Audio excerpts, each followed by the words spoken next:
Hello and welcome to today's Coppice Dev stream.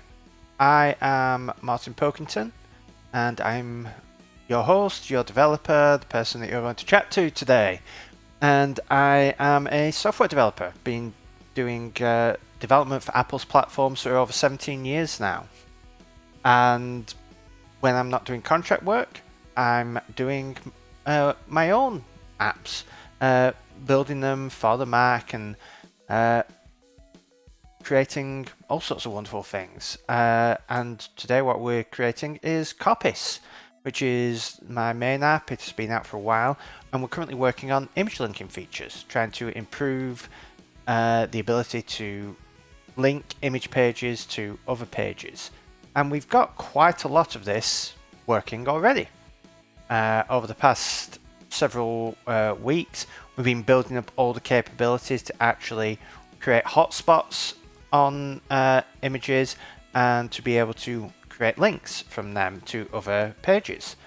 So what we're going to be working on today is trying to finish up Polygon hotspots. So Polygon hotspots have work slightly differently to our regular hotspots. Regular hotspots are just a rectangle that you can resize and they have a shape in, whereas polygons are just going to be a series of points that you can put around, and they're going to be a bit of an advanced feature. So if we hop over to our main screen, we can see here we're going to our hotspot mode. We've got rectangle, circle, and polygon. If we do a rectangle, we can do a rectangle over there. We've got a rectangle hotspot. If we do a circle, we've got a circle. Now polygon at the moment doesn't do anything. But if we go back to view mode, you'll see that we've got a circle, we've got a square, and these can link to other things. So what we're going to do is get polygons working. Now we've done a fair amount of work on this. We have created all these tests and we've got it in theory working for moving the hotspots, creating the hotspot, editing it, and so on. What we need to get working is selecting. And once that's done, we can start putting this into the view. So let's try and get selecting working. It should hopefully not take us too long.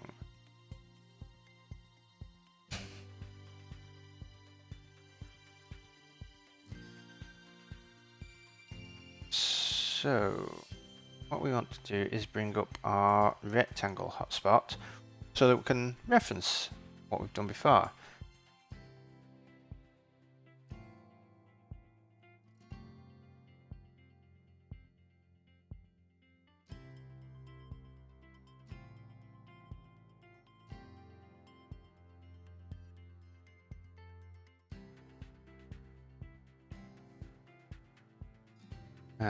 So here, self dot is clicked equals self dot is editable false.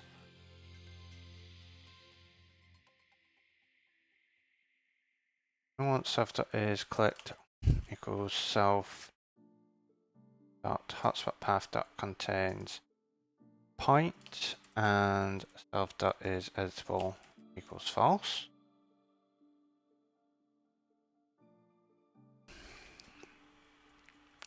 And then we're going to go to our up event where self dot is clicked. It's false.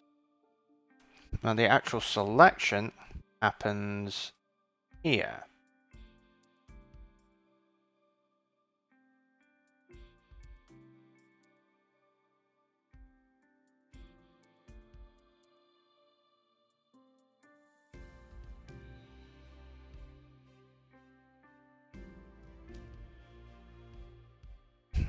Right, so what we want to do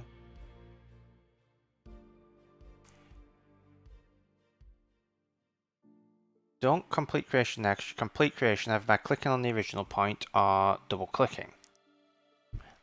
So we don't need to have the complete creation as we do here, but we do need to have the selection. So what we're going to do is if case dot move equals drag state.drag handle. Then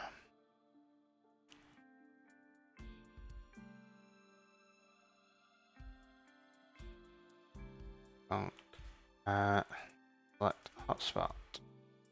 Want drag state.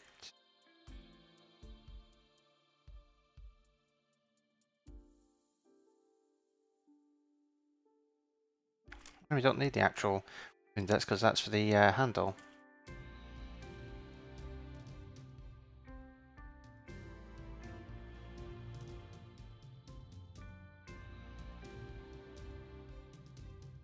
So if it's a move event, then what we're going to do is self dot select hotspot and pass in our drag state.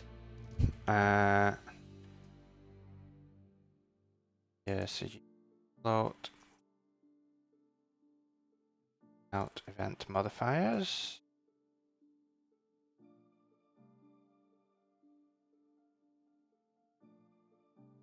And we need to calculate our delta. Now our delta, as always, comes from the initial point, like the down point on the drag state. The reason we do that is that it is a lot more accurate to always get the delta from the original point to where you are now, rather than constantly adding the deltas that an event will give you, because they can be rounded to some degree. And if you basically had a down event and then 10 dragged events and then an up event, this point minus this point, like the delta between those two, is not the same as adding all of the event delta x and delta y that you're going to get here. They just do not match up. What that means is that you can have views that sort of drift around and don't feel like they're locked to your...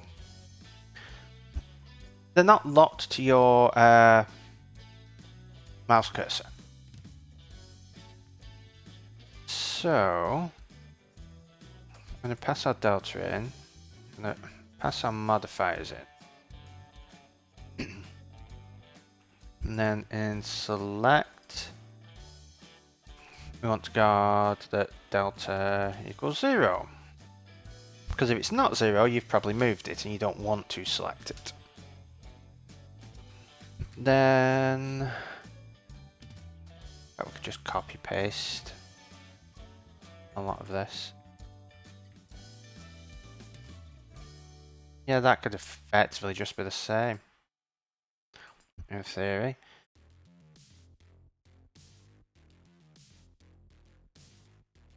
Let's build our tests and see how many pass now.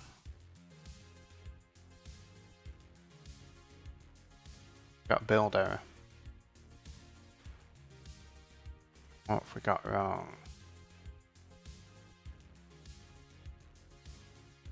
Oh yeah, it's got to be a CG point for the delta, because the delta can be an X and a Y.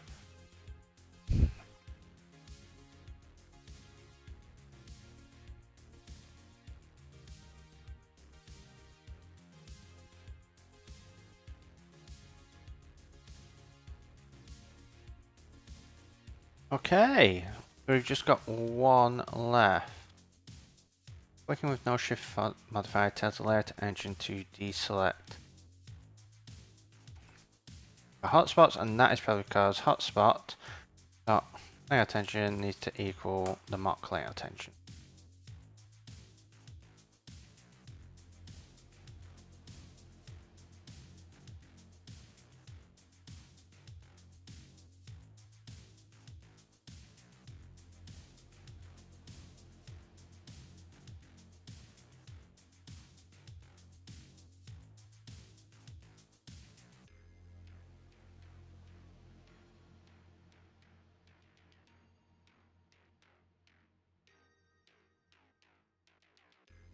Right, so all that's working. What do we have here?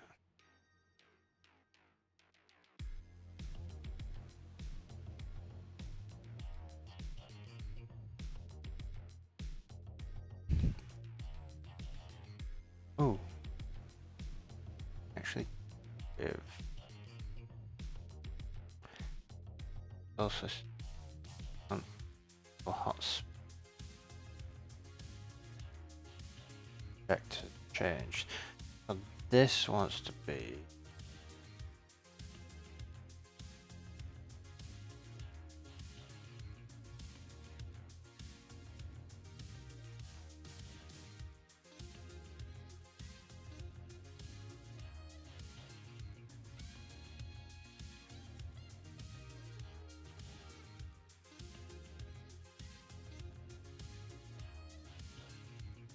okay, so then we can go back here and actually add these tests in.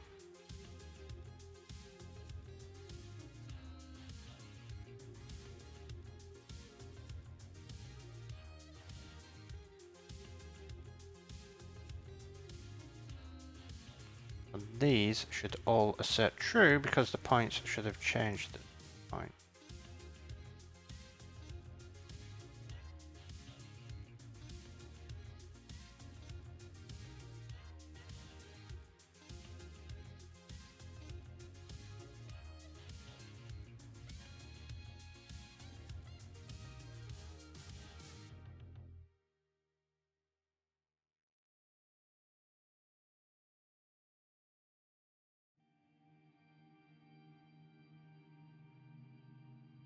Right. So hopefully they should all pass and we should get rid of all those warnings.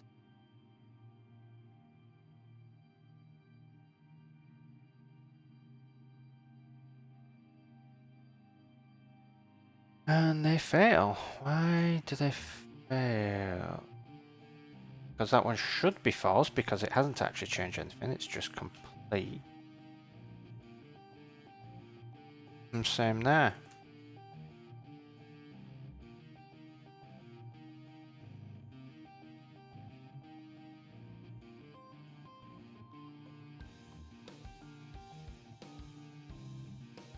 Alright, we still have a test failing.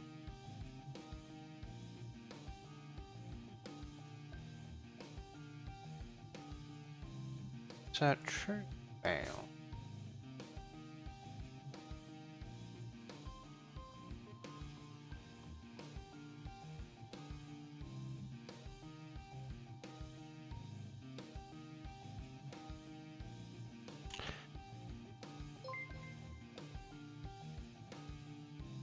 Hello, thank you for the follow, Sir Index. Welcome to the stream.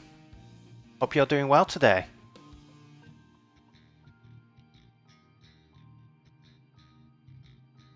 You've come in at a good time because I have just encountered something rather peculiar. I have a function that returns a boolean. And when I run the test with assert true, it fails. When I run it with assert false, it fails. So I have a boolean that is neither true nor false. And it's not an optional. So, okay.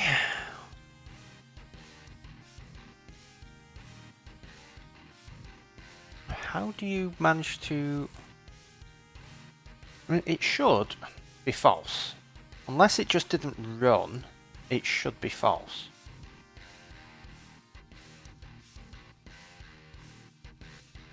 Okay, that runs out. Still have a test failing somewhere. Does not select in create mode.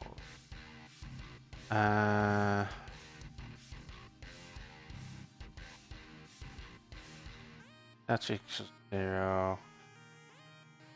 Mode's not equal. Create. Right, let's build all our tests and make sure that they all work.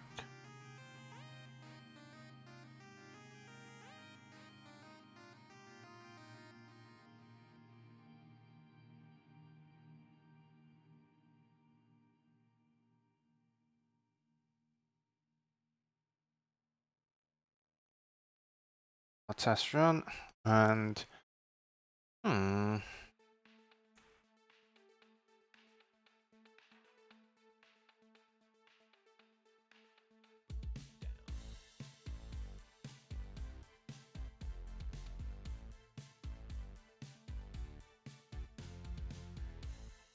Oh, that should be assert true. No idea why that was assert false.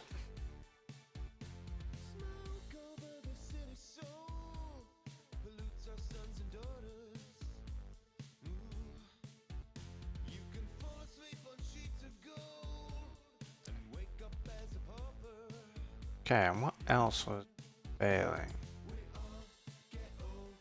Image hotspot test.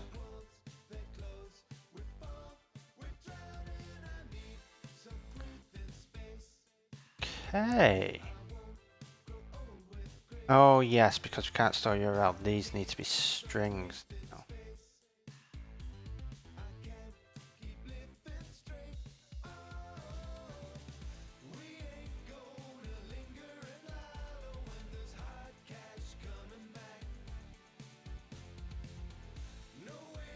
Because I discovered you cannot store a URL in a plist.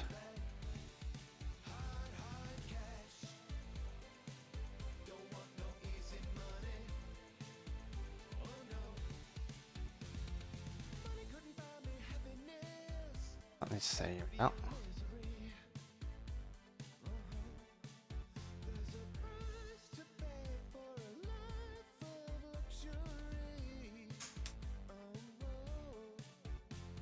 String, not a strictner. And then we run our tests again.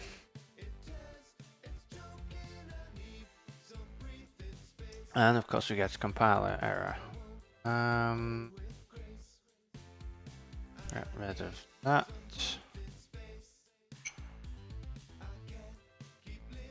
Build succeeded.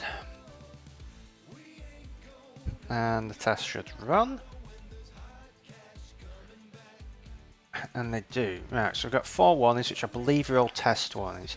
Yeah, it's all this about exceed test seems to be not compatible with macOS 10.15. No, at some point in the future we will drop support for macOS 10.15. I'm thinking I'll keep it for this version and possibly the next version. But when we do the version after that, which is the version where I'm going to be doing some general improvements and bring it to the App Store, I might look at dropping support then. I know the App Store version is definitely going to be limited to macOS 12 and above because of StoreKit. Because StoreKit 2 is only on macOS 12 and above, and I want to use that, so it makes sense to limit that. So at the same time, I may either make that version the last 10.15 version, or it will be the version, or the version before will be, and that will be the first one that's just macOS 11 above. It will make life a lot easier because macOS 12 and 11 are very similar visually, whereas macOS 15 is not, 10.15 is not, and it requires an awful lot of if statements that could be removed when we drop support for that, and a lot of developers are going through the same thing. So that works. Let's just take a brief look just to see what our code coverage is like. Okay, so we're doing 90% of Coppice core, which is pretty reasonable. This is all the important stuff that needs testing anyway. This is the data model, the model infrastructure, and the layout engine. So they're the most complex bits and the bits that are handling user data. So they're in a framework and they're fully tested. The actual Coppice app isn't as well tested, but a lot of it is stuff like custom buttons. No way to really unit test those.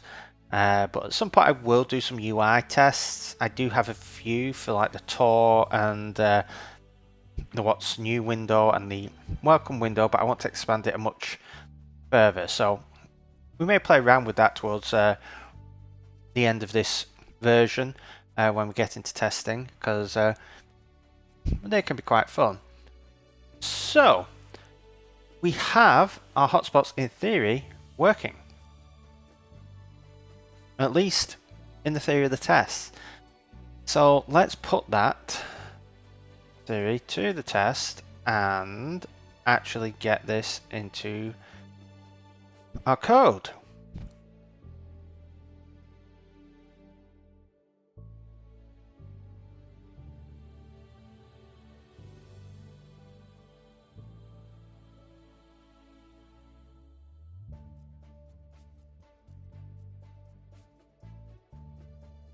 So let's switch self.hotspot and for creation. Case.rectangle, case.oval, and case.polygon. Oval is going to go in there. Hotspot is going to go in there, and rectangle and oval are both effectively the same thing, they just draw a different shape.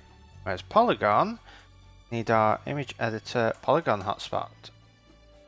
And this is going to take our we're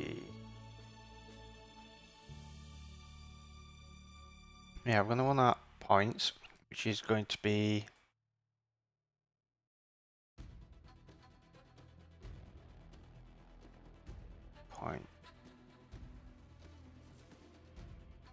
our first point.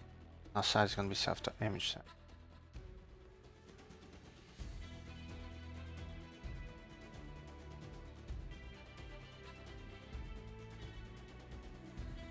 Hey, welcome to the stream. Yeah, the coverage, code coverage screen is actually quite nice. How it's built. Though, one thing I have learned, if you're using something like Xcode server, these numbers do not match up to what is in Xcode server. These are a lot more accurate. But yeah, the coverage screen is pretty good because, I mean, you enable it, where are we? In your tests, edit test plan, I just do configuration. So all you need to do is set code coverage to on, and every time it builds, you get coverage. Now some of these, you see the coverage is way lower. And that is because I only ran certain tests. For some reason, the lib m3 subscriptions tests always run, or maybe that's just the code runs. But yeah, it's only running the code that you actually run. So you need to do a full thing to get your full coverage. But it's very useful to see that, for example, you can look through and see, well, arrow draw helper, why is that at 0%? You can also go down and see all the different functions inside, and you can just go in and why is that 0%? Oh, because it's drawing stuff and it's basically all private. You give it some stuff and it's drawing. You can't really unit test that. But then you'd look at something like canvas event context, and again, okay, some of those aren't actually being tested. Why is that? Oh, because they're stubs. Meanwhile, you can look at something like, where are we? Canvas layout engine, 95.3%. And that's 400 lines of code that is all about how the canvas works. So it's a very nice screen to have a look at. As always, code coverage is not actually the be all and end all, but it is a useful metric. I like to keep the code coverage of this high for multiple reasons. One, like I say, it's the most important code. This is the data model, so this is the code that handles like my users' data, so I want it to be well tested. So layout engine for the canvas, which is one of the most important parts of the app, if not the most important part of the app, I want it to be well tested. The other thing is unit tests do not play nice with UI code, so it forces me to abstract all of that away so that I can write unit tests for it, and that gives me the benefit of I can reuse that with completely different UI. So one that I want to reuse it with will be iOS in future, bringing it to iPad. And besides abstracting away a few things like NS image and NS color for UI image and UI color, it should come across just fine. I also happen to use it in Quick Look, where a Quick Look generator basically loads the document and uses Coppice Core and the layout engine to lay it out. But rather than taking what it outputs and rendering it to views, it draws it into an image so that I can output an image for Quick Look. So it's very cool to have, and having high test coverage in the important places like that is generally a good sign. So let's go back to having a look at our layout engine. So we've got hotspot for event here.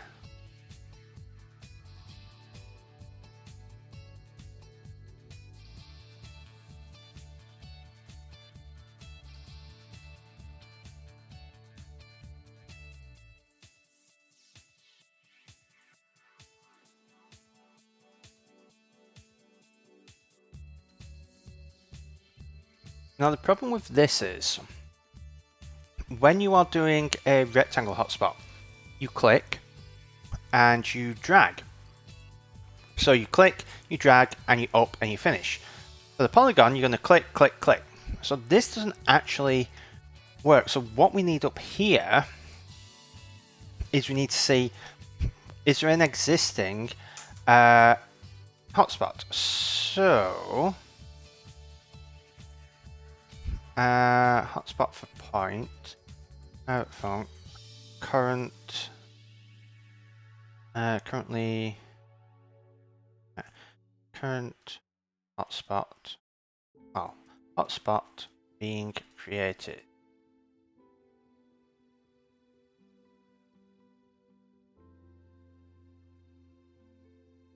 What this is going to do is go through our hotspots, and we want the first where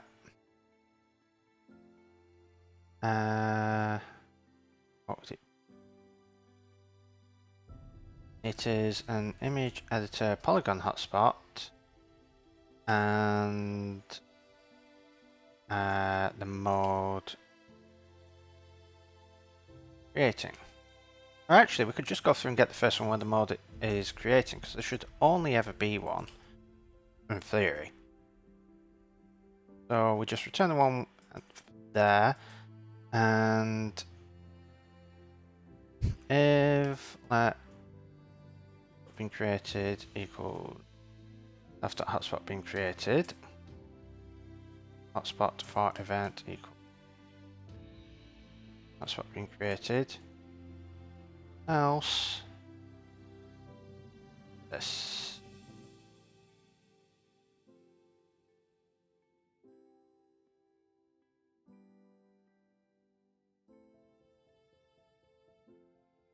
Yeah, it can be kind of awkward to actually navigate because you've got to get to the test plan. I mean, if you don't have test plans, you enable core coverage in the build settings, but at this point, if you're on the latest version of Xcode, you should probably be using test plans, but it's just awkward that you've got to go in here and then go to configurations, then enable it.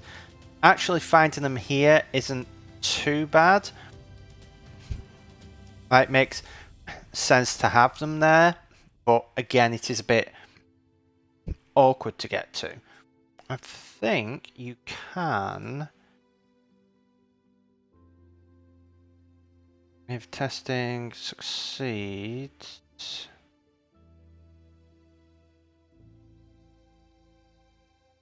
navigate.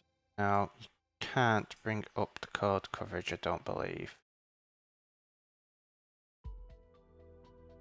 I mean, it does navigate to local, but you can't actually get it to select the coverage. But that's generally enough for me. behaviors are really useful because I have quite a few set up. So if I succeed, I switch to this so I can go have a look at the coverage of the logs. But if I fail, I go to the test view and I show the console because that's what I need. If I pause, show the debugger. When I start, hide the debugger.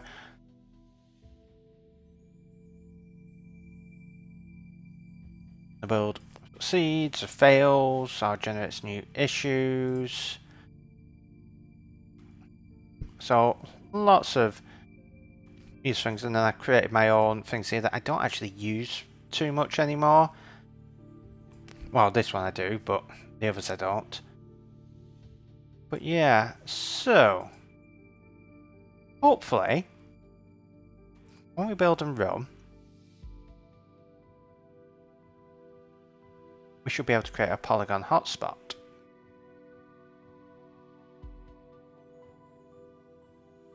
If we go in here, I'm going to select that. Why is selection not working?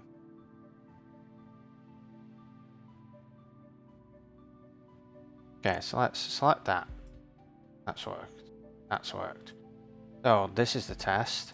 Click. Click. Nope.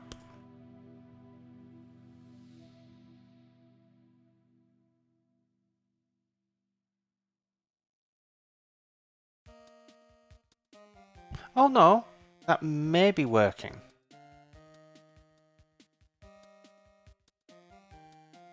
Right, let's try return polygon hotspot. Points is going to be image hotspot.points. Image size is going to be self.image content.image.size are 0. Maybe that does work.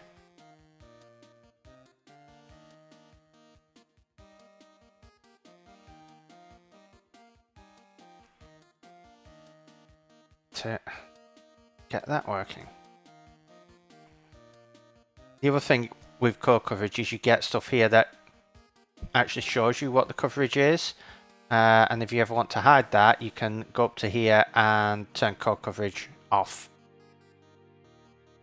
If you want it on, you can turn it on again. Right. So let's bring up Coppice. Try that again. So click, click, click, click, click.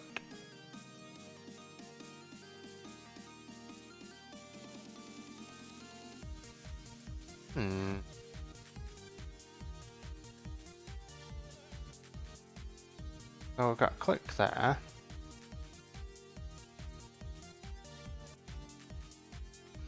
Let's do, where are we? Hotspot. So here.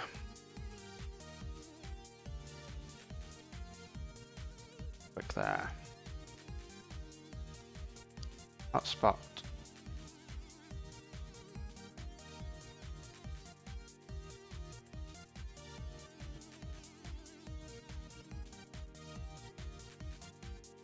Okay, so that is setting it as complete.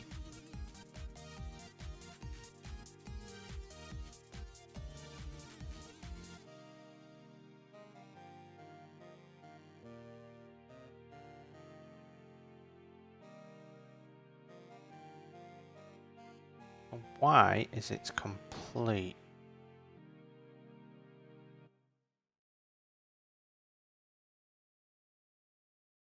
Let me try something in the test. Have I done creating?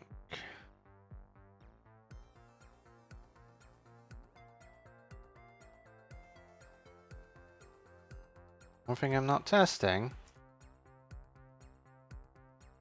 This. Am I setting it to complete at the right point? Well, what's the betting I'm not?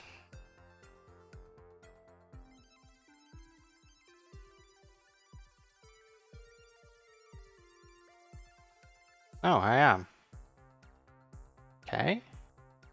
Ah.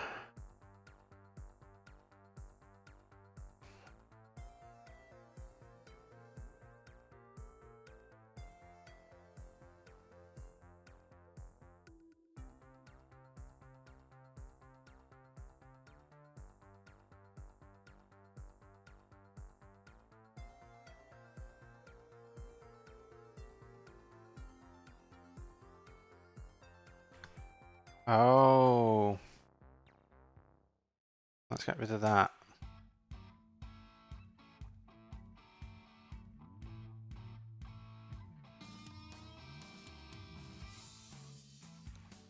Now let's try this.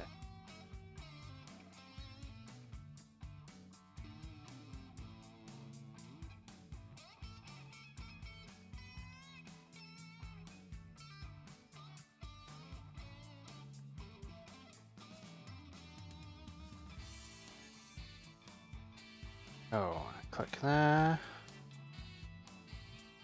Go there. I click there. Still complete.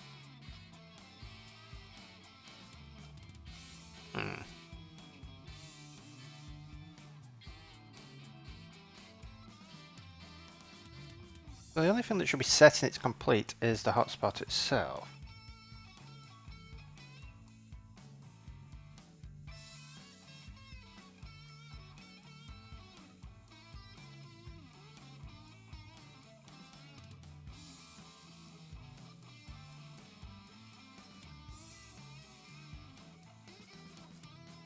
I believe that is being called.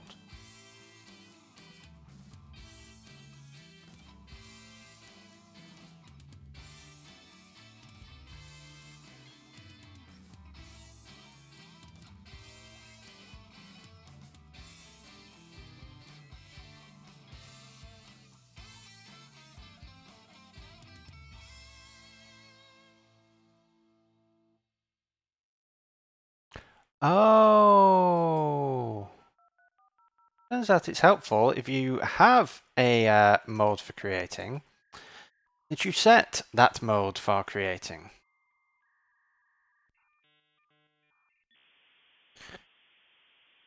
As always, the problem is not calling what you're meant to call. Hotspot. Click. Click. Click. Click. Click.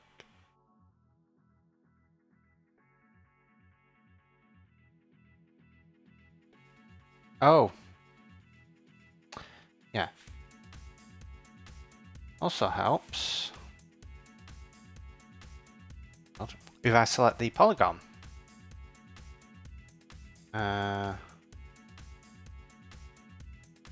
Click, click, click, click, click.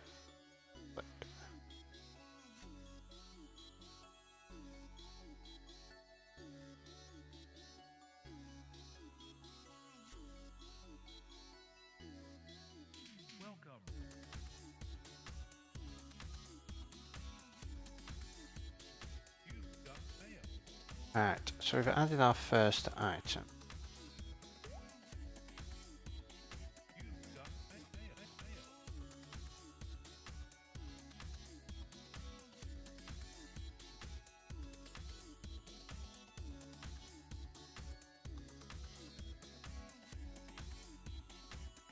Why is that complete? Set its complete to creating there. Mode gets set up there.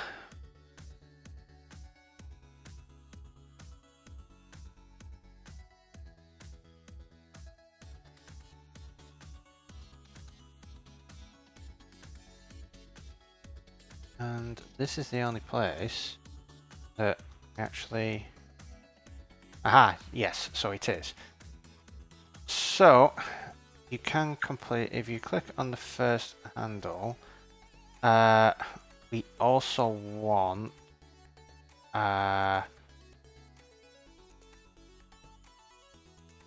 self.points.count is greater than 2.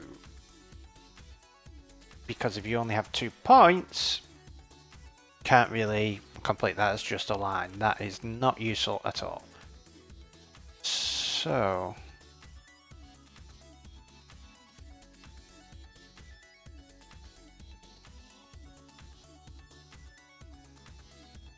let's see what happens here. Hotspot. Click. So that one we expect. Click. Hey.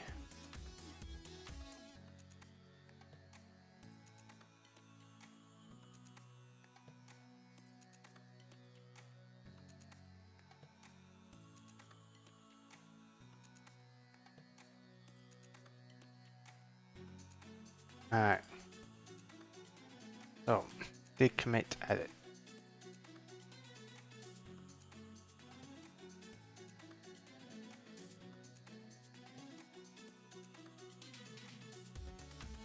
Now this may screw things up.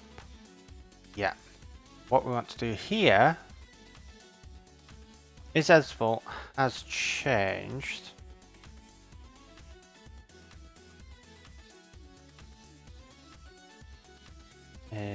Creating self dot. Wow, we want current hotspot through events dot mode equal creating. Because we don't want to save while we're creating.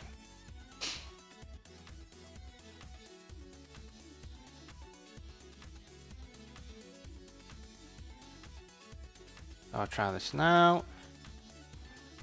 Go there, to there, to there, to there, to there. Got a polygon hotspot. We do there, there, to there, and I double click here. We got another polygon hotspot. And then we can rearrange these however we want.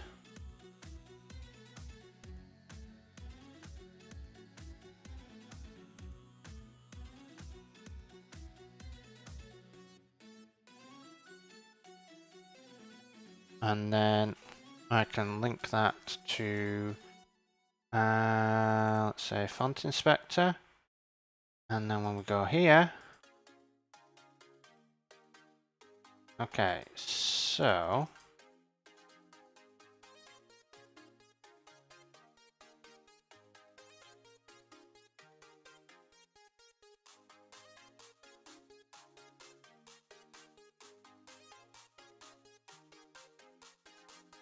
interesting. So we've got the polygons working. We're just not correctly setting thing. Hey pal, thanks for the raid. Welcome to the stream, everyone. Hope you are all having a good day. How was your stream, pal? I managed to catch a bit of it earlier, but I've been running around all morning, so...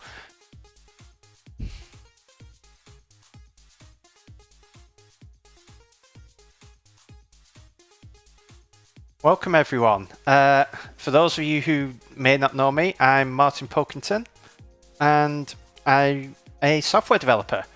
And when I'm not doing contract work for other people, I am working on my own app, which is what we're working on at the moment, which is Coppice, which we are just in the process of getting some image hotspots working.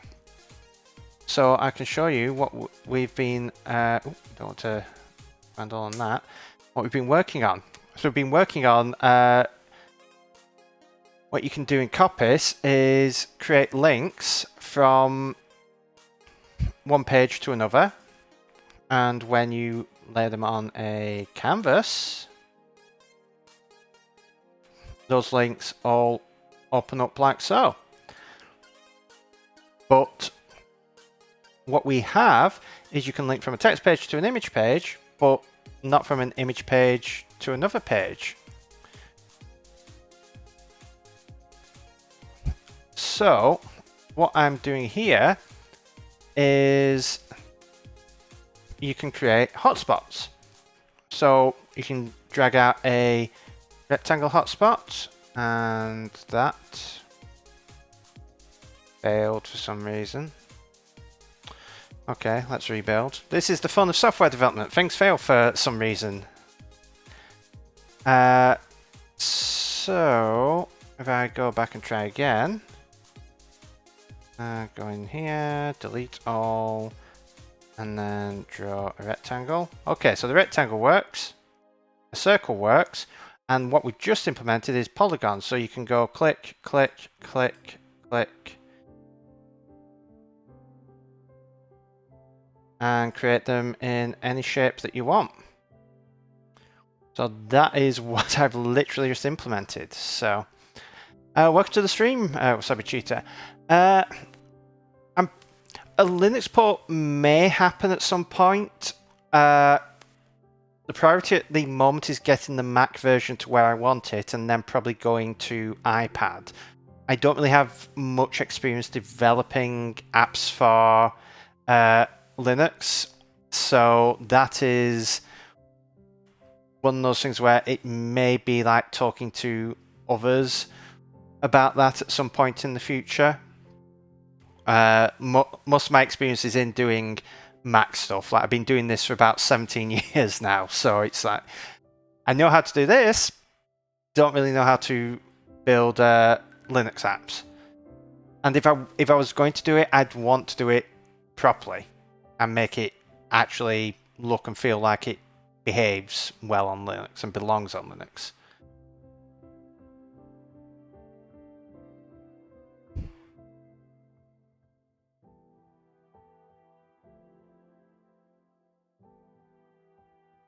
So, what we're looking at is, one problem is you cannot actually...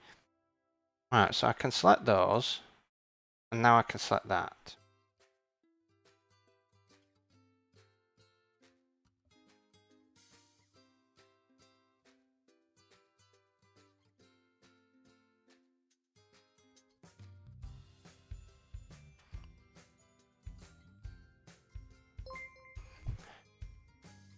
Oh, thanks for the sub, CTX.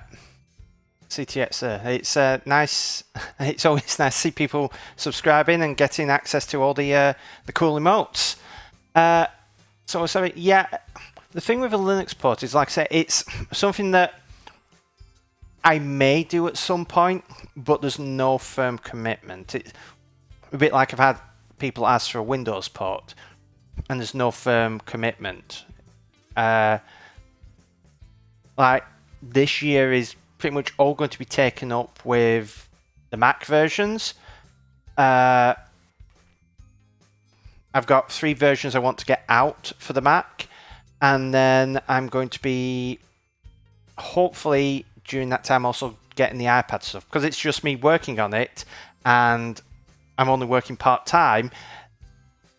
There's a lot of work that goes into this, so it takes its time. Oh, thanks for redeeming a stretch. Yep. I'll get some stretches in. It's always good to get that one in. I never forget to hydrate, but I always forget to stretch. Oh, you're heading to sleep. Well, thanks for raiding, pal, and hope you get plenty of sleep, and hopefully maybe see you tonight on Kurzik's stream, though judging by the time, you're probably still going to be asleep when that's on.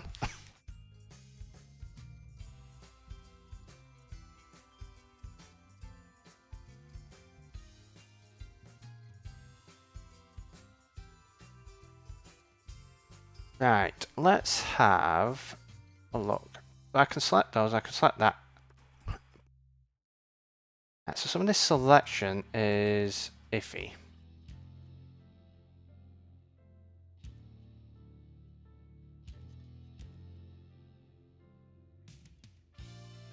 Thanks very much, and again, get a get a good sleep, pal, and thanks again for the raid. Much appreciated. So let's take a look here. I go here, and I want to link to, let's say, link to auto linking.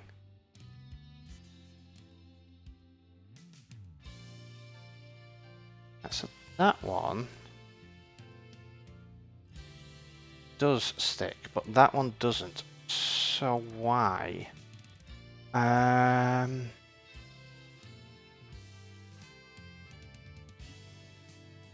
Editor link.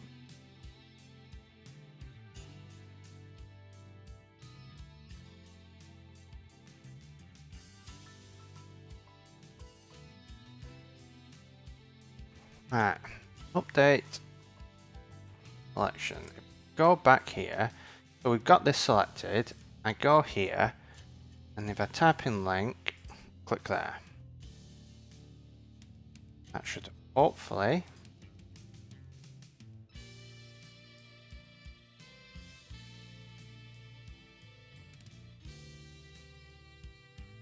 okay, so we're getting to here.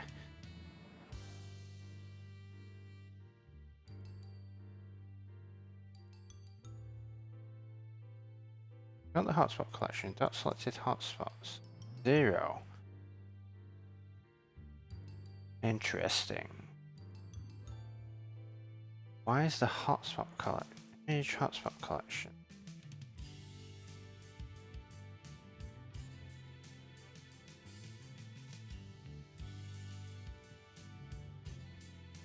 Aha!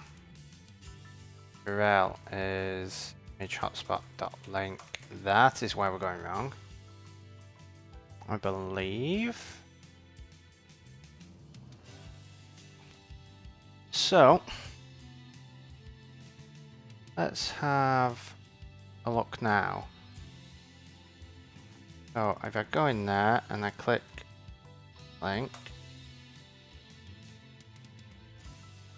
Okay, now it links. If I go here and drag it out, that creates a link. And let's just check scaling works. It does. Sweet. Okay. So now that that's done,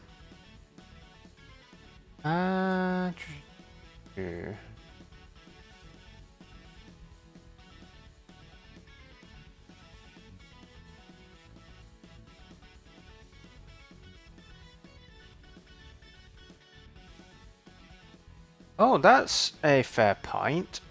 Sinister, are you there? I believe I saw you in Pal's stream earlier. Did you come over with the raid?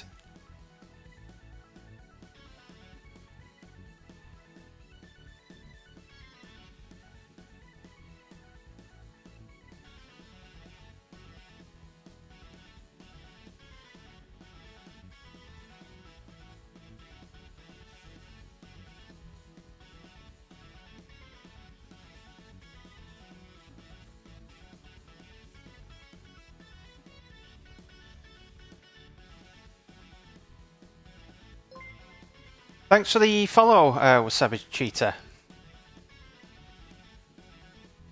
So, what I'll do is I will show you all this, because this is something that hopefully Sinister's there, because they were asking about this on stream, on the DogSwift stream.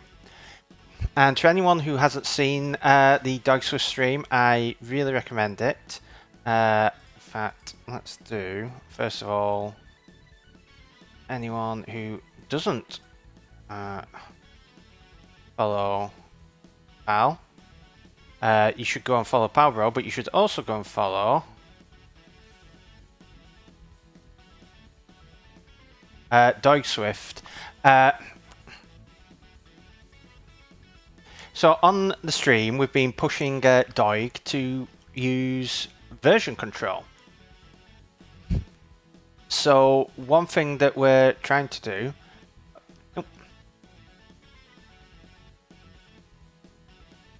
Okay, CTX, thanks for following and subscribing, and hope you get plenty of movement in before the sun sets.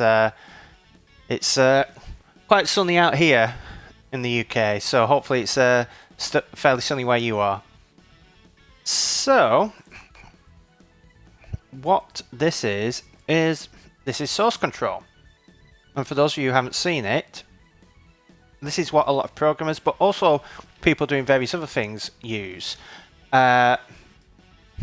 So what you see here is you can see all the changes I've made since I last commit. So you can see here in green I've added this line and removed this line, and it highlights what has changed between the two lines in a bigger red. So I've just removed this URL string and this bracket here and so on. So these are all the things I've changed since I last committed. So if I create a commit now, I can commit, I'll put in the ticket number, integrated Polygon hotspot, Polygon hotspots into UI. Now I can add a description there, but generally I keep my commits small so that these are fairly descriptive. Then I can stage all of these using keyboard shortcut and then hit commit, and that's committed. And what I can do here is I can now see that commit, and that commit is part of a long line of commits going all the way back to we should be in 2019, 9th of July 2019, the first time that I actually committed. So this is the full history of all my work. So if you do any coding or almost anything, version control, the source control, is so incredibly useful, because if, for example, I find a bug here and I'm like, okay, there's a bug here, but the bug is not in version 2021.2. Okay, so the bug was introduced somewhere in here. When was it introduced? Well, I can do something called bisect. Now, I generally do this manually, where what you do is you say, okay, between here and here, let's pick something halfway between. Okay, there, I test it. Is the bug in this one? No. Okay, so the bug occurred between here and here, so I tried there. Is the bug in this one? Yes, so the bug now occurred between here and here. And you go in the middle, and you keep going in the middle until you find the actual commit, and then I can go and I can look. This is something we did on the 10th of March, and look through all of the changes that I made in that commit and try and work out what the bug was that I introduced. I can also create branches where you can branch off different things, work on things elsewhere. If, for example, I wanted to get a version 2021.2.1 out, like a bug fix, I can branch off this, do the bug fix, and still leave this there, and then get the bug fix back into here. So this is really powerful for getting everything into, basically getting everything potentially backed up, because what I can do now is push this up to Bitbucket, so it is all stored off site. So if my computer explodes right now, all this source code is safe off site, but it gives you the full history and everything. Now, it's a bit more tricky to do for things that aren't text. You can do it, but you don't necessarily get this level of being able to diff things. So you can do it for images. I believe images can be diff, so images work, but stuff like Photoshop files and so on, you can in theory do it. It's just a bit bigger because they aren't such fine-grained changes, but it can be very useful there. So it's just one way of keeping track of things, letting multiple programmers work with one another, and being able to track down bugs more easily. I mean, this is fairly simple. There are some more complex ones. Let me just see.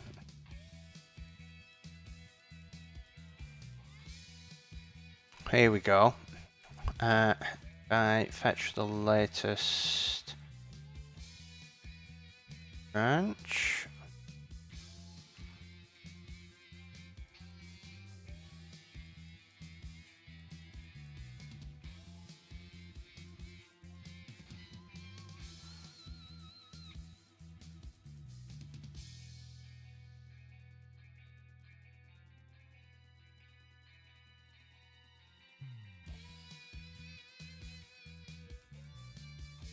Actually, it's probably just easier showing you like this. So this is Sparkle. This is a bit out of date, this one. But you can see here, different things have been worked on by different people. that have then committed and all being branched off from different points and then merged back in. And you can get even more complex than this on more advanced things, like for example the Linux kernel. This will be all over the place because you're going to have lots of people committing, lots of people working on things that may stay on a separate branch for a while before being merged back in, and there may be things branching off that branch and then coming back in. So it is an incredibly useful tool and also provides a great backup. So it's always useful to get that. So now that we have that commit, we have completed add polygons. So what we're going to do now? Well, what we're going to do is actually update our to-do list, because there are various things that are not working. For example, you can see there I clicked, and this one did not select. That one's selected, now it's selected. So certain things are not being selected. So we're going to do some bug hunting.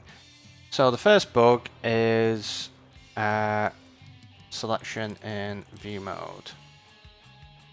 We also have a bug, if I go into here, we aren't drawing our lines here.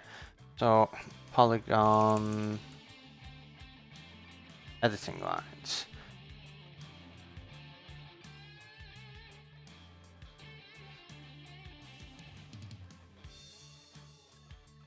We have this crash. So crash when emitting hotspots.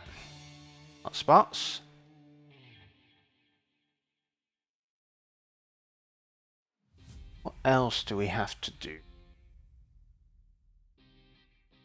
Oh yeah, losing selection. So in selection between load. Because what happens is when we commit, we update the hotspots, and that causes our hotspots to change, which causes the view to reload. So what we want to do is maintain selection between. If I rebuild and show you this,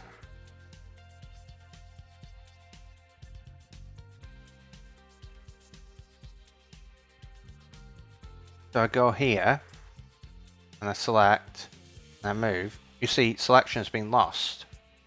So selection is maintained while I'm dragging, but when I leave, oh, it loops. If I go here and clear the link, it loses the selection. We don't want that to happen. So let's look into this selection in view mode. So if we go to our layout engine,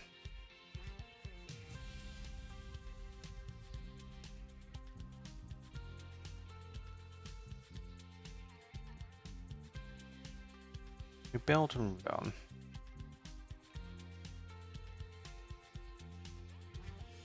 Go here, so select.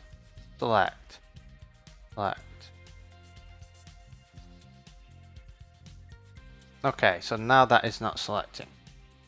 So what we want to do is go to our down event and our up event and set breakpoints there and try again.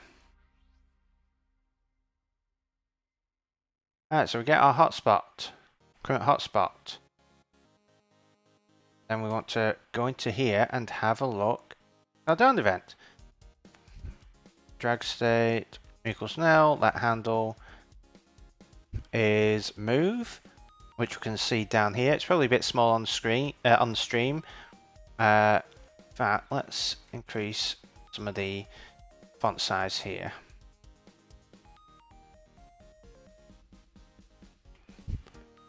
So we set all of that. We have our point.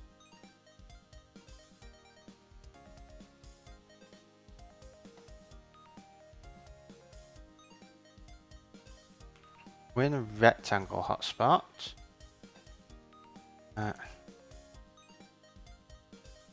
Got self.rect, so okay. Got there. Right, so now we're going to the up state, which is for the same hotspot. And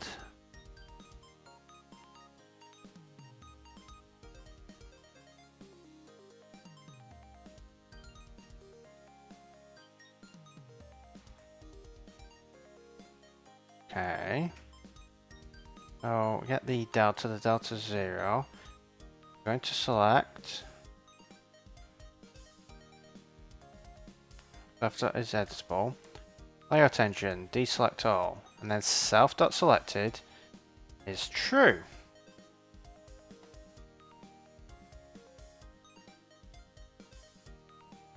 So now it's selected. So what we probably want to do is right.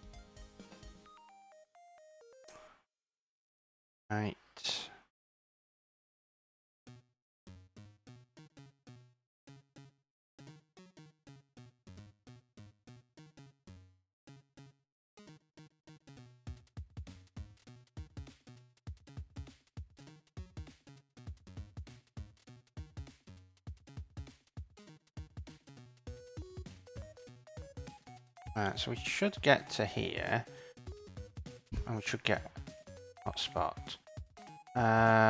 Then in here, we go to select hotspot. Select hotspot, drag state, delta, modifiers. We want to make sure that we get to this point. So let's build and run.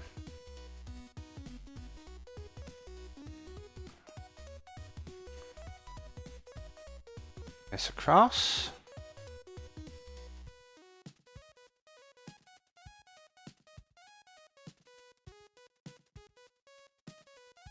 Alright. For anyone who uses Xcode and has never used actions, they are amazing breakpoints. So you set it to automatically continue, and every time I'm going to hit this, I'm always going to do PO hotspot for event. So what I can just do here is PO hotspot for event. And in future, when that is hit, it will log it out for me.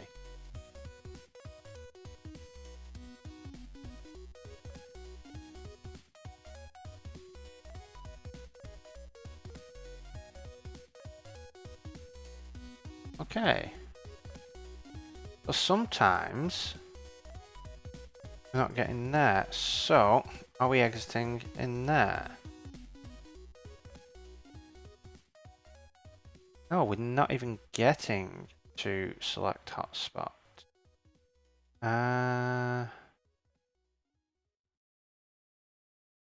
Interesting. Get in there.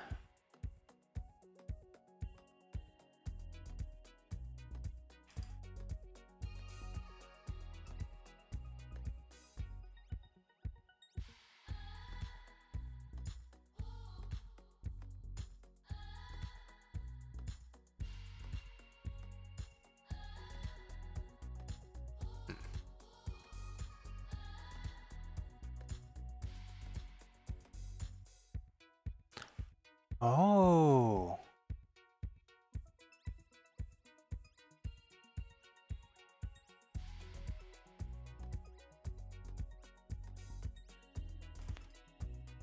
Okay. Delta.x.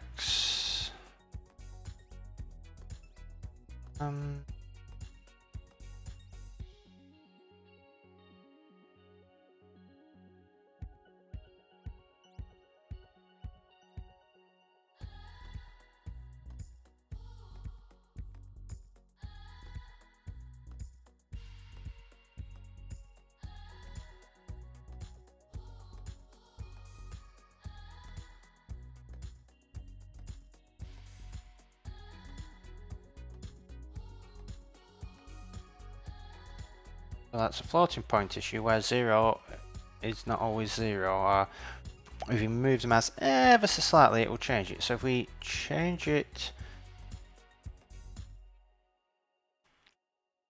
add delta there, that should hopefully fix it. Because now we're saying not is the delta exactly equal to 0, saying is it equal to some very small, or is it smaller than some very small number? I can get rid of all of this. Click, click, click, click, click.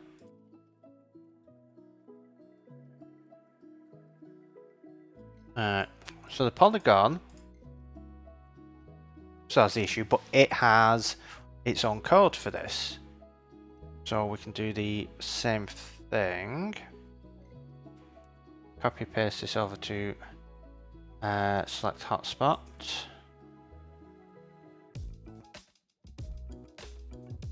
Stick this over here.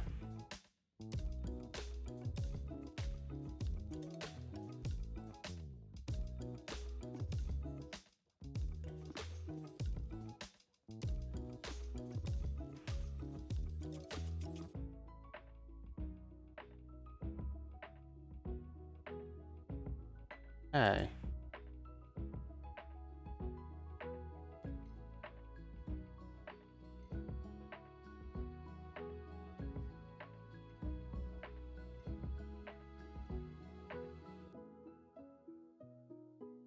There's still some issues, so what we can do is go here and I continue, add an action, PO delta.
Okay, I'm switching between these. They seem to be working much better.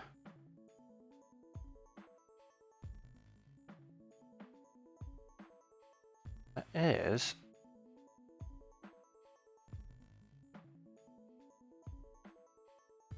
lag.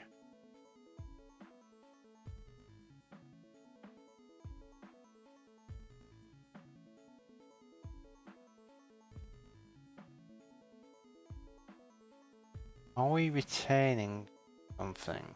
Shouldn't be.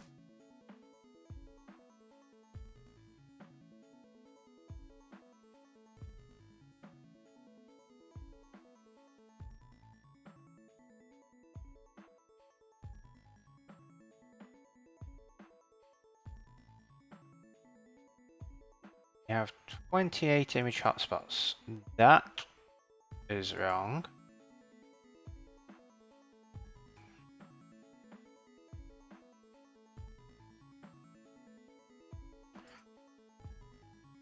Right, let's enable some malloc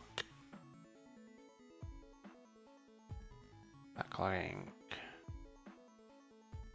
Build this and have a look where these are coming from. Because these are all coming from somewhere. Click, click, click, click. Oh yeah, the lagging is going to be coming from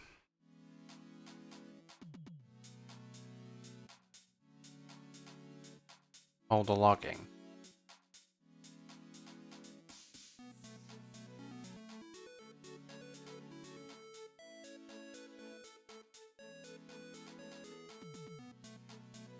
So we're not actually getting cold sometimes, so it's failing somewhere further up as well.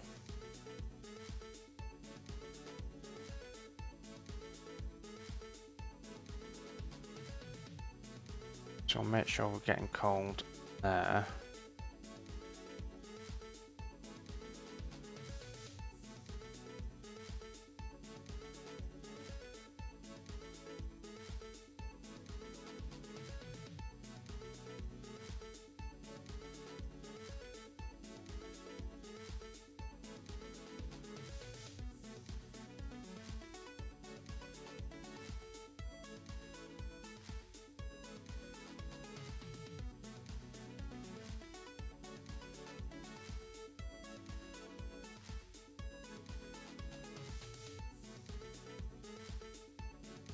Right.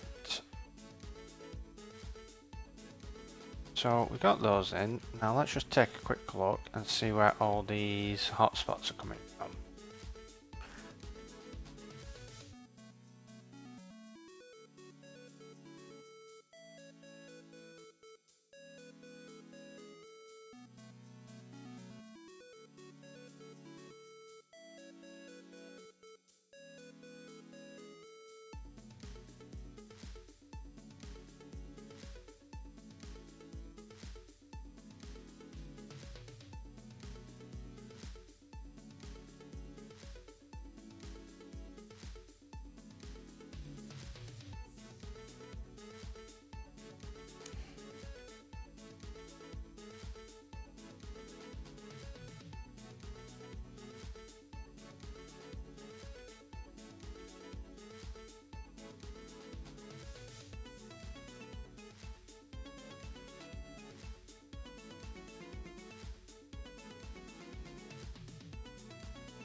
Okay, so image edit. Oh.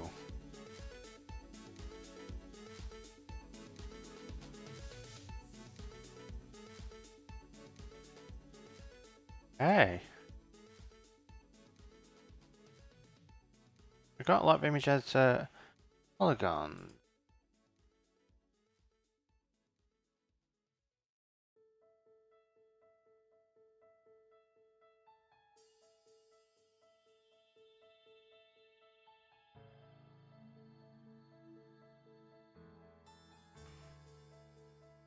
They seem to be painting themselves.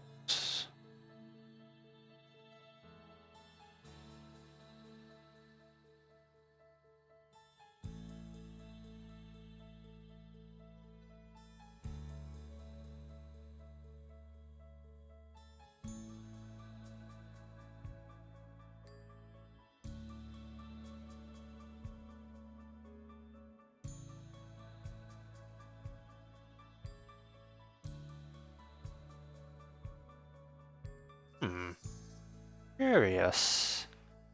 Very, very curious.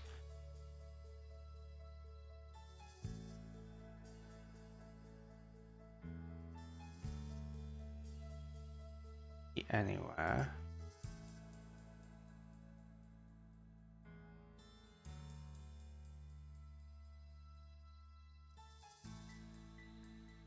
PID bookmark.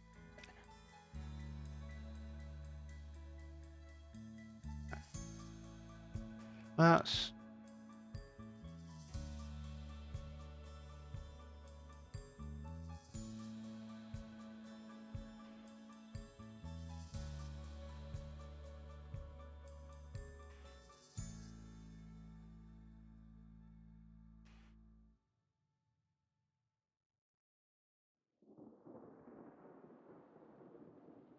unless it's our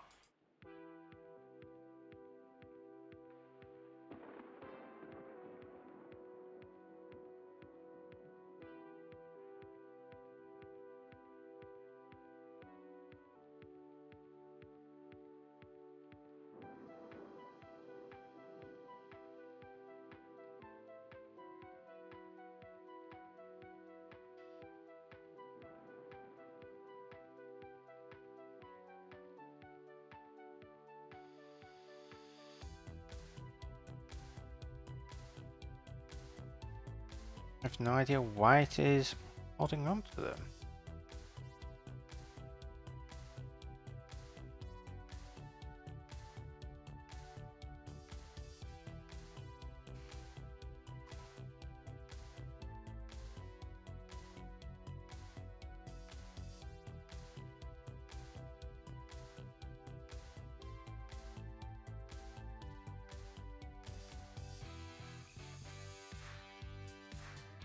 Well, that is KVO image page content.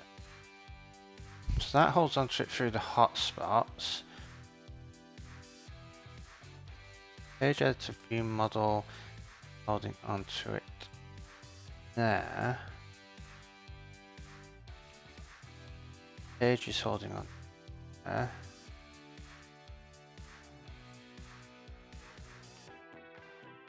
Inspector.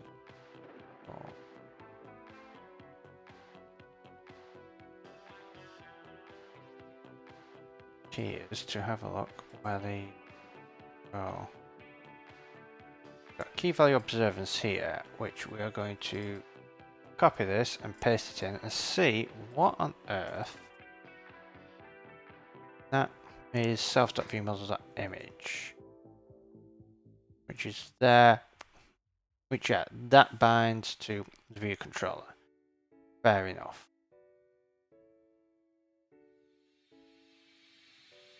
The view controller is still going to the image editor, which fair enough.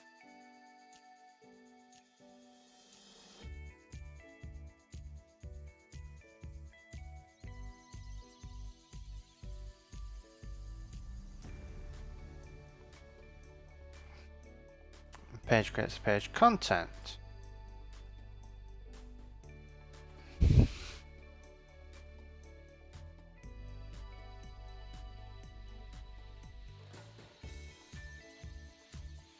Aha!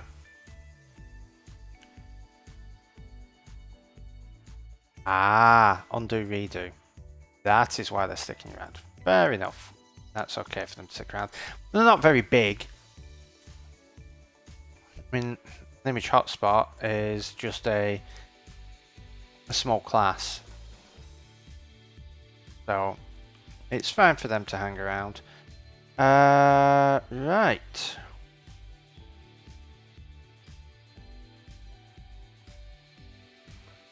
But we still have some issues with selection. So, get to there. Let's make sure the up event is fired as well.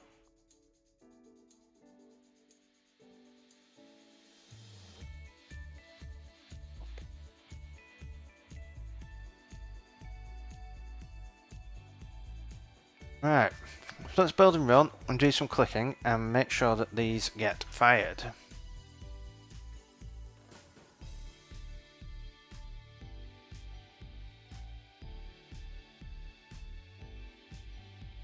Alright.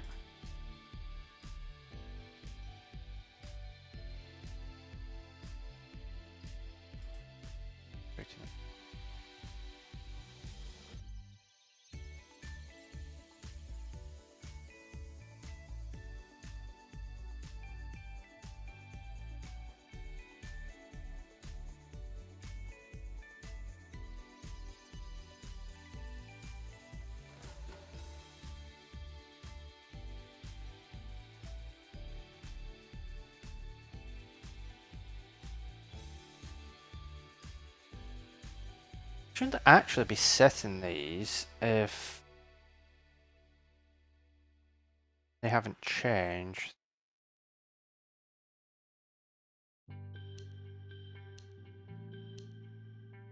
Are we calling did commit edit every time selection changes?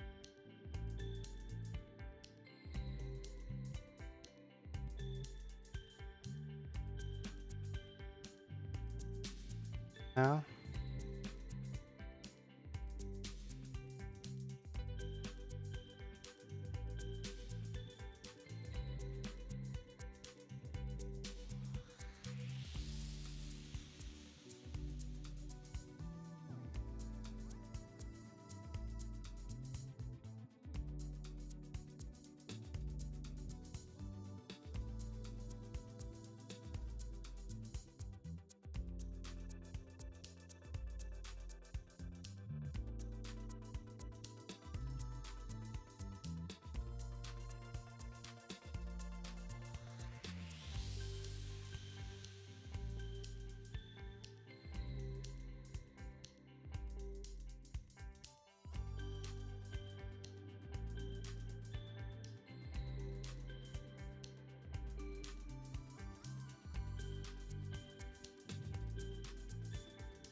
engine.hotspots.compactmap. Hot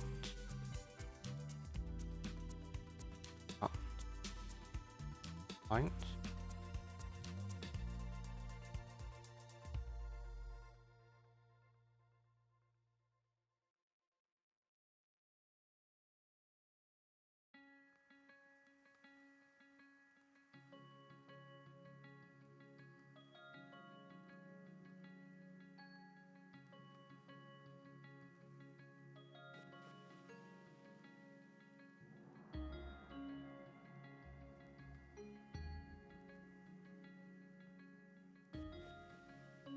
Okay, so this has changed.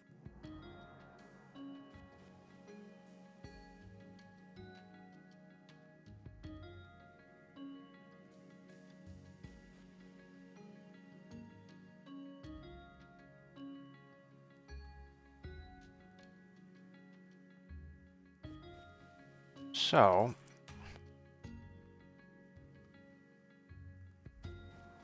what if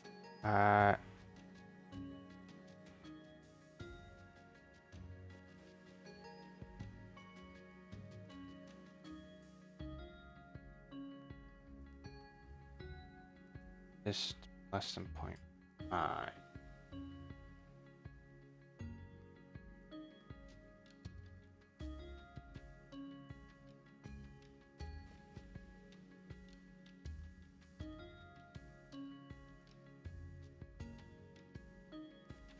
Actually, I wonder if it's the same problem of if it is marking it as a change.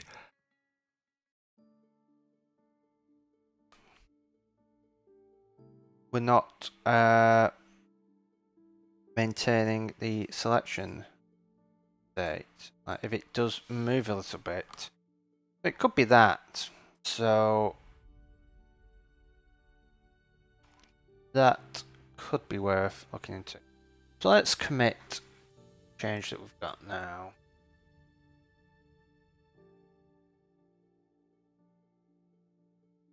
So we've changed that, we've changed that. Back off. Oh, we need to check it on the polygon as well.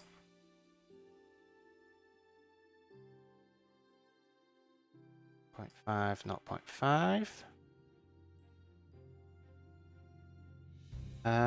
Fix.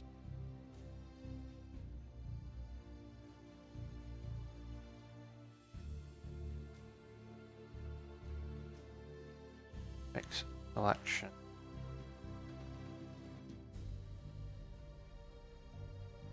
Okay. Let's commit. Push that up. So as we're about halfway through the stream, I'm going to take a short break because I'm feeling rather tired because I haven't had enough caffeine today. So I'm going to make myself a fresh cup of tea, and when we get back, we will start working through some of these other things because I believe it is the retaining selection between load issue. This one here, which is what was causing the other issues with selection. So we'll get the polygon editing lines in, look into that crash, and look into retaining selection between loads. All after this short break. See you in a bit.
Okay, I am back.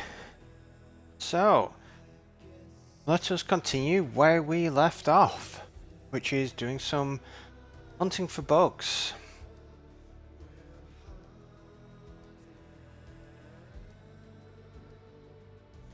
So, we wanted to fix the polygon editing lines.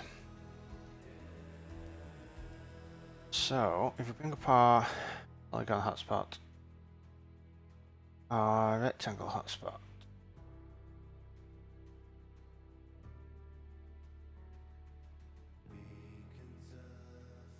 editing bounds paths.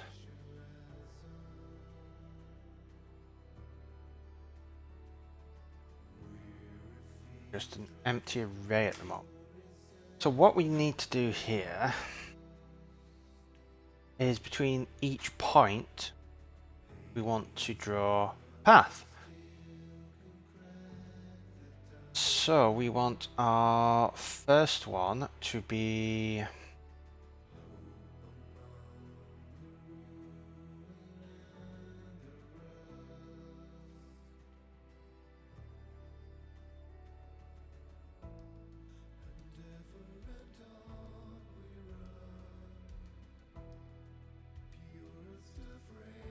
a 4, 1, 2,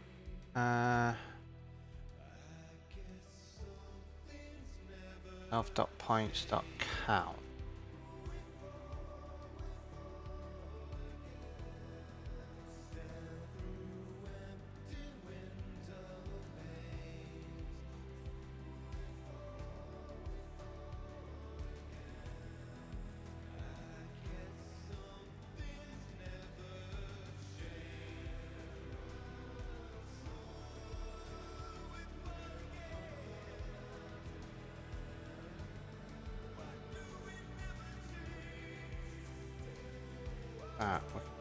That we'll do a map. We'll do NS turn, NS Bezier path, line from self.points $0 minus 1 self.points $0. Phase, we're just going to set it to 0 now. Okay.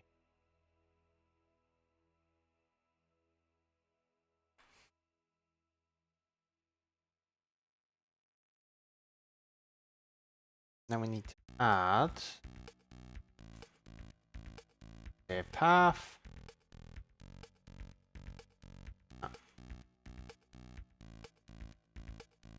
Line from, and this is going to be a line from self.points I don't want $0 from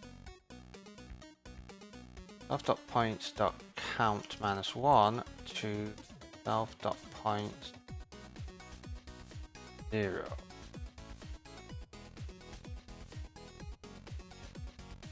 And we want 0 for the phase.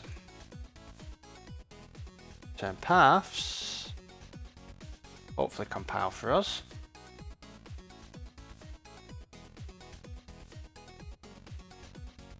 Okay, build and run. This should hopefully now display correctly for us.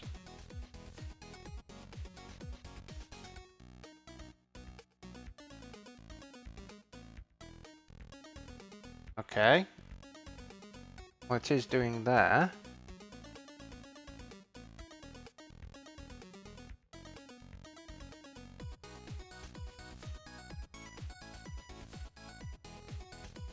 what we want to do now is do a guard stuff that is editable, else then nothing.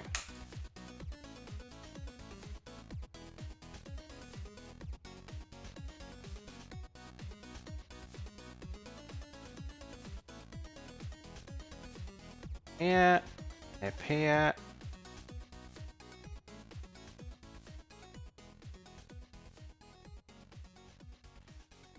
That looks okay.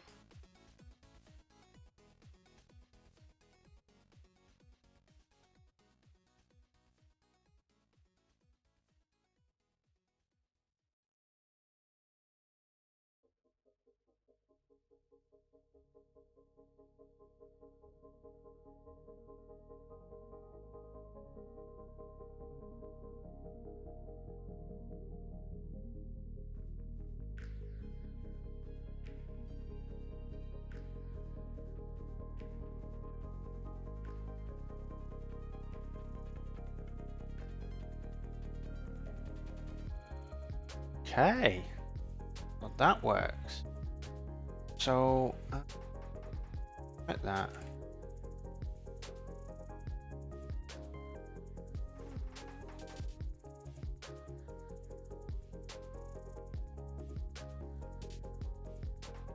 Right. So, the crash when committing hotspot. That is a bit harder to do.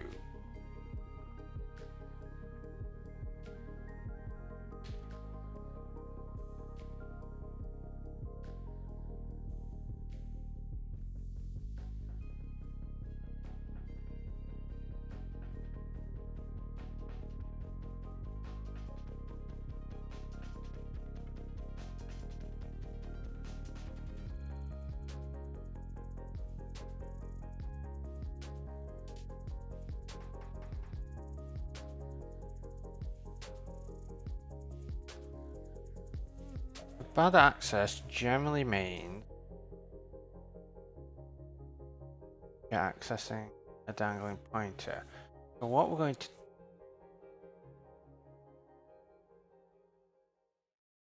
down zombie objects.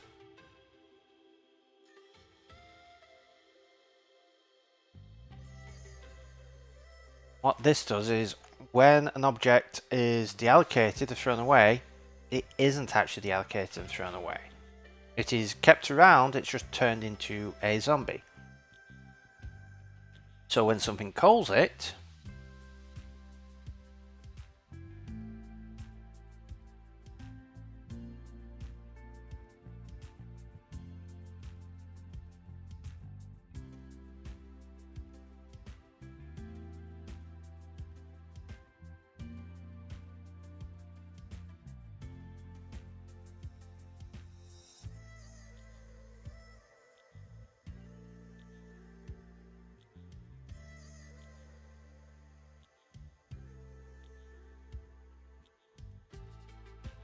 right, into the allocated instant. Hopefully, if we open the memory debugger, we search, we'll be able to find that. And we can. When we find it... Oh, we need malloc stack logging enabled as well.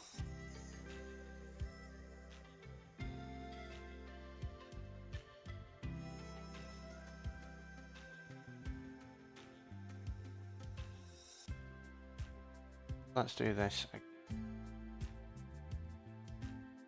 think we have a way to reproduce this, which is we go here, bring this up, select something, go to another page, go back, select.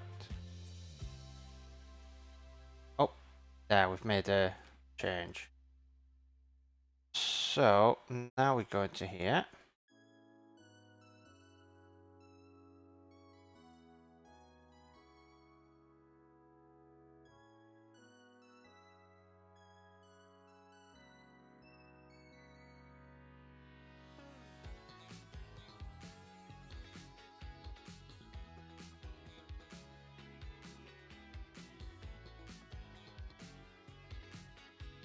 Go for this, and now see where this was created. Image editor, accessibility description. Okay, so what we want to do is we'll disappear. Subscribers, accessibility description, cancel.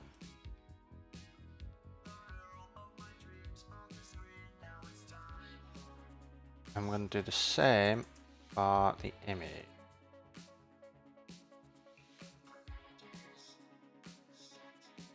We could just completely wipe this out, but we don't want to.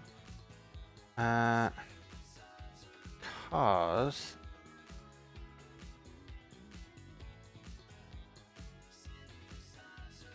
yeah, we do some of them in load.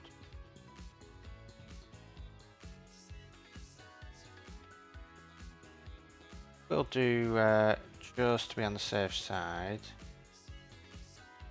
Init self.subscribers.image hotspots. Cancel. Alright, so hopefully this should now work. Or at least it should work without crashing.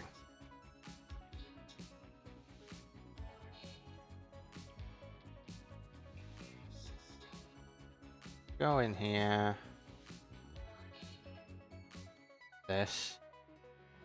Go here, go back.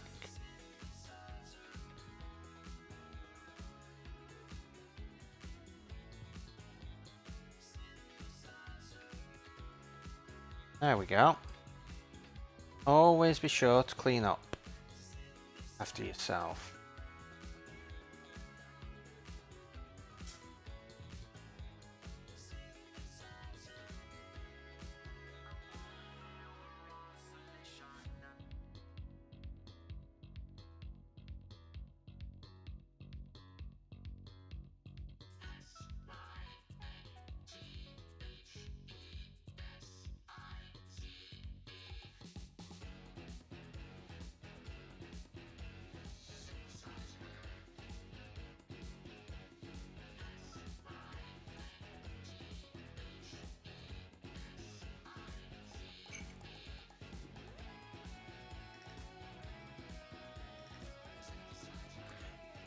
Alright, so this is something where we're going to have to work out what to do here. I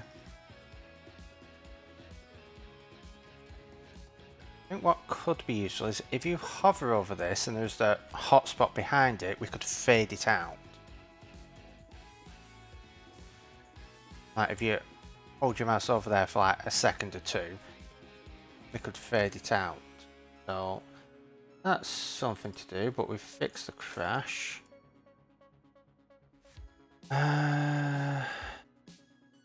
Let's disable these.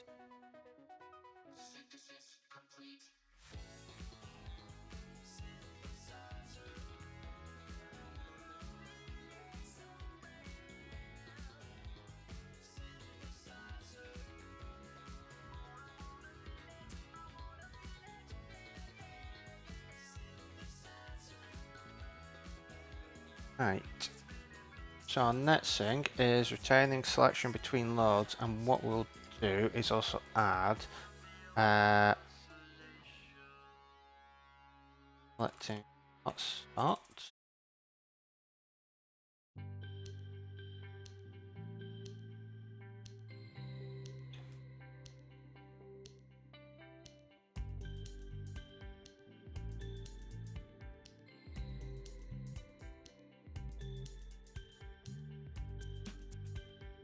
Right, retain selection between load. Where are we? So this is going to be in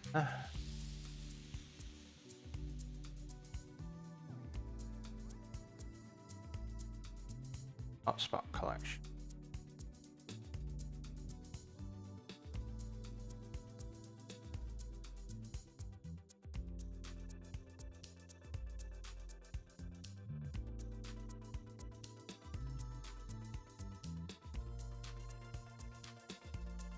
what I'm going to do.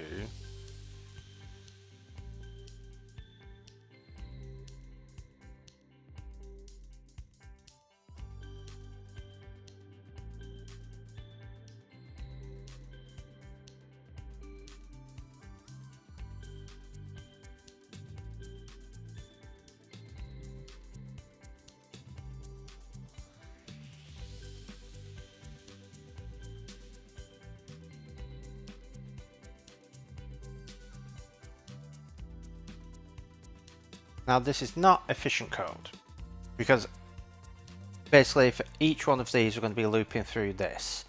So it is going to be what it's going to be, if the size of the hotspot is n, and let's say the size of image editor hotspots is x, it's going to be n times x. But the most, this, like, let's say this is 100 and this is 100, then what are you? 100 times 100 is 10,000. Yeah, 10,000 iterations, even on a slow thing, is like pittance. So where that hotspot goes, hotspot, and hotspot.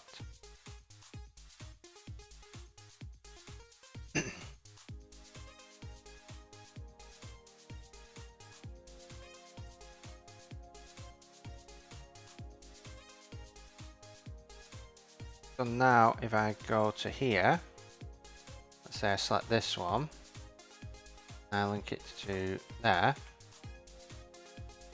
it should stay there. It does.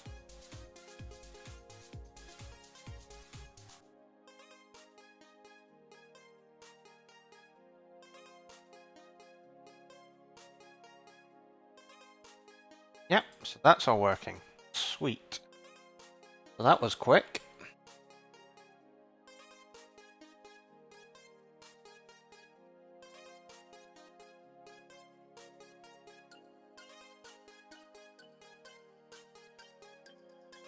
It's always fun when you have a checklist and you can just tick things off rather quickly, one after the other.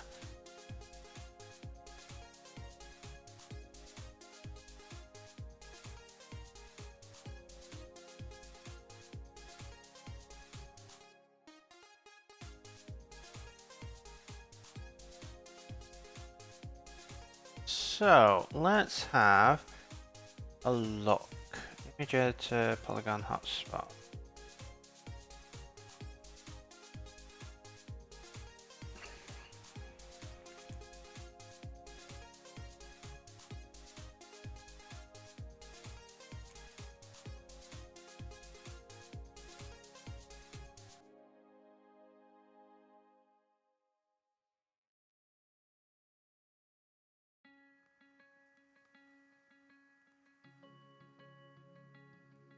Yeah, so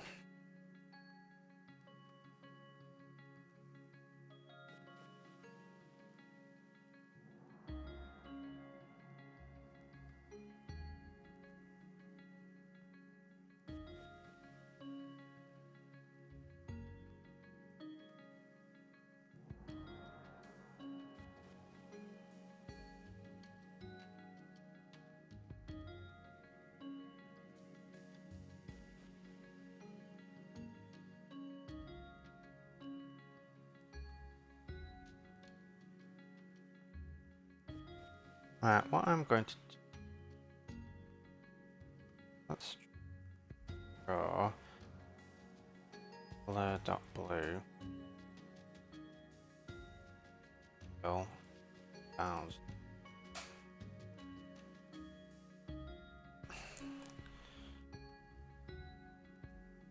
Want to see how much this fills, because I believe, yeah, it's only filling that area.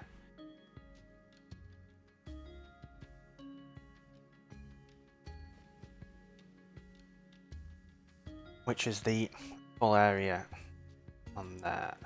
So let's delete all this.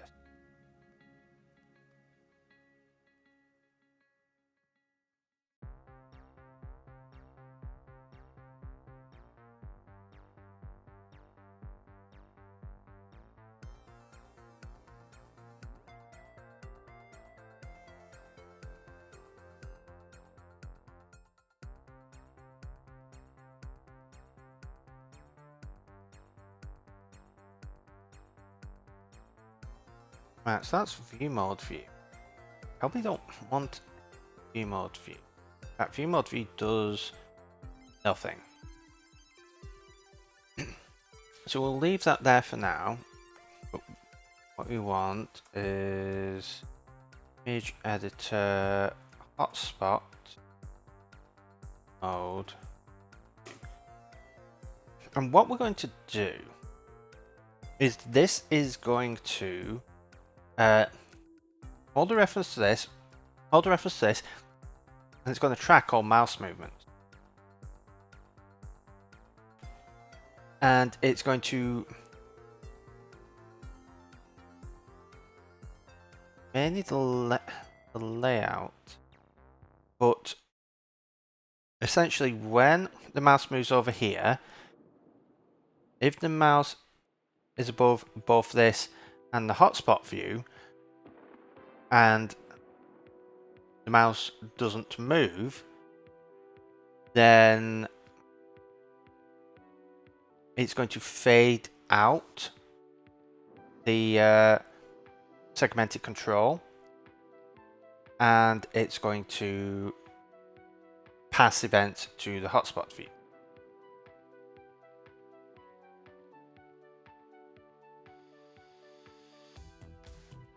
And we're not going to check whether a hotspot is below, because you may want to be creating a hotspot at that point. But the key thing is that you just hold it there, and then you can interact with what's behind. And then you just need to move and click, and you're good. And we'll probably leave it to be like 2 seconds maybe, because you can go and click and go and click.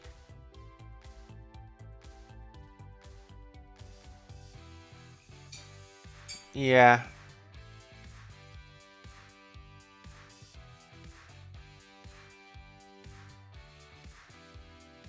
I would say what about accessibility, but with accessibility, when we build that in, you won't be able to select which layer with voiceover. So I mean, it's one thing where voiceover is actually probably going to be an easier experience, because this will be a completely separate thing to what is behind.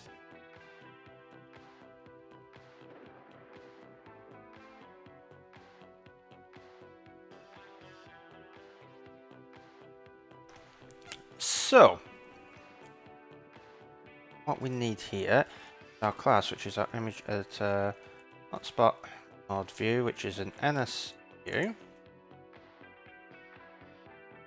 We're going to have an outlet, hotspot view,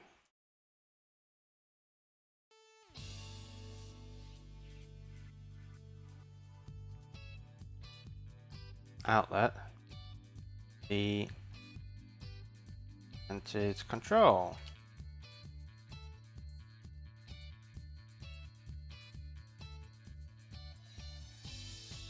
I'll do it as the input app kit after I add the segmented control, but not the NS view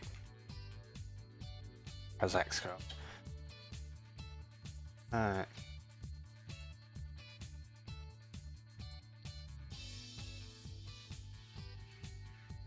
Private bar of a tracking area. There's tracking it. What we're going to do is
Then we're going to get mouse moved. And we're going to get that event equals, no, that point equals event dot convert point event dot location in window nil.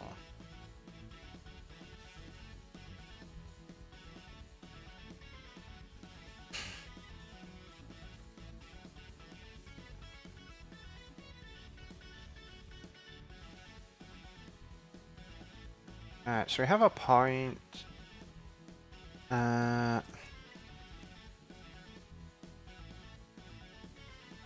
If hotspot view dot contains point and segmented control dot frame that contains point, print, add both views. Right, so what we're going to do here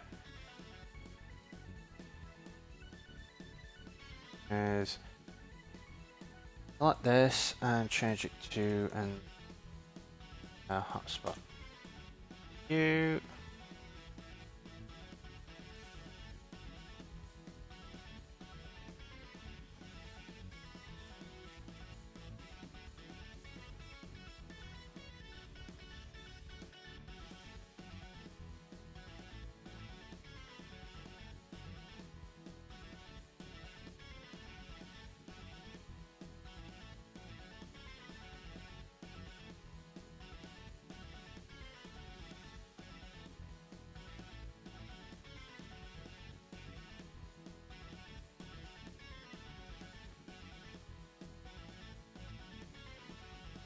So if we go in here, yeah, we're fine. Inside both views, stop, get some more, and then stop, and get some more.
To the mode, perform. Let's do hidden mode with nil after delay. Let's set seconds. Then what we're going to sprint hidden.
Alright, let's see if it works.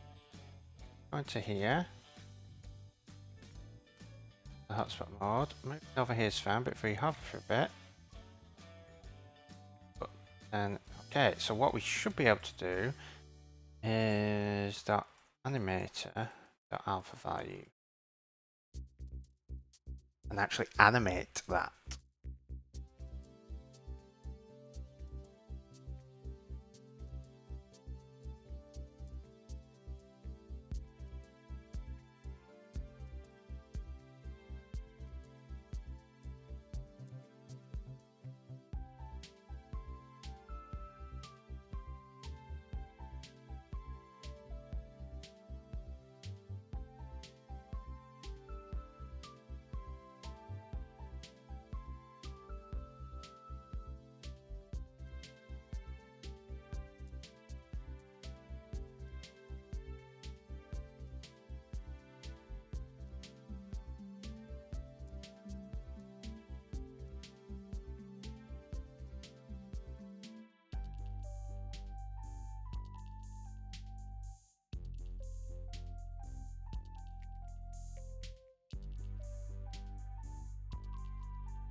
Alright, let's see if this works.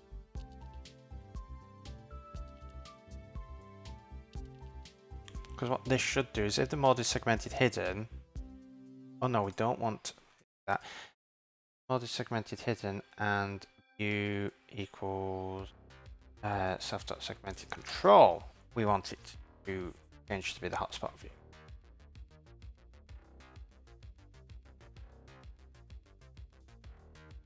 We're going to go into here, hotspot.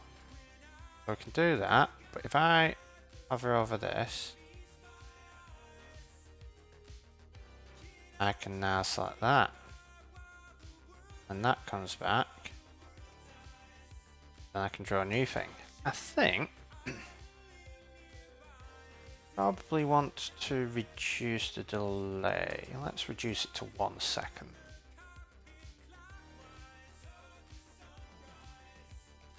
A lot of people don't realize just how long a second is until you start doing things like animation. Because like that fade in, I believe is like 0.3 of a second. And you think, a third of a second, that incredibly short time. But it's something that you can really notice. So if we go here. Okay. The next thing we want to do is let's add in pancreas.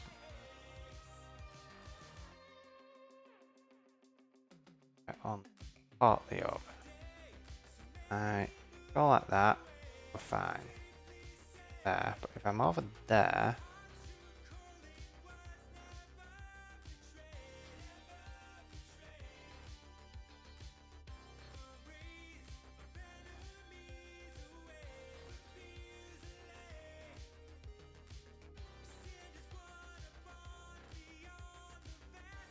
yeah, I think that will work.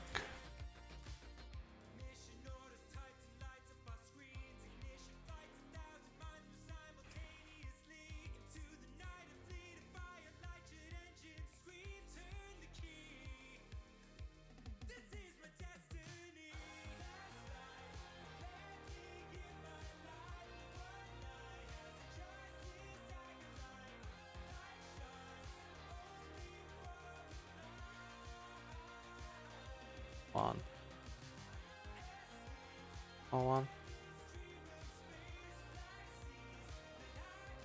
Fade out. Fade out. Hotspot. Control.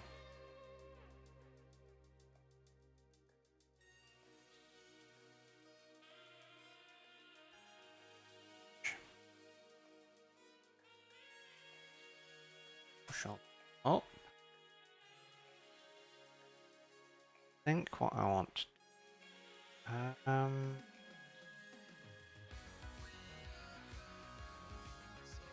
Got everything done on that.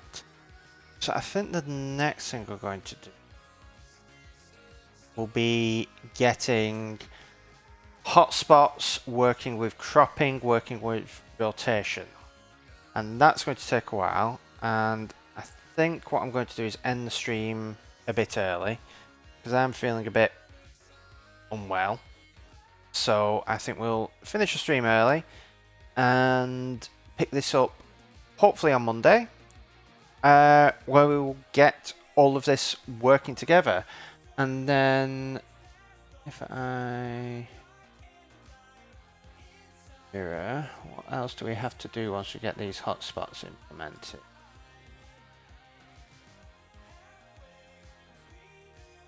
So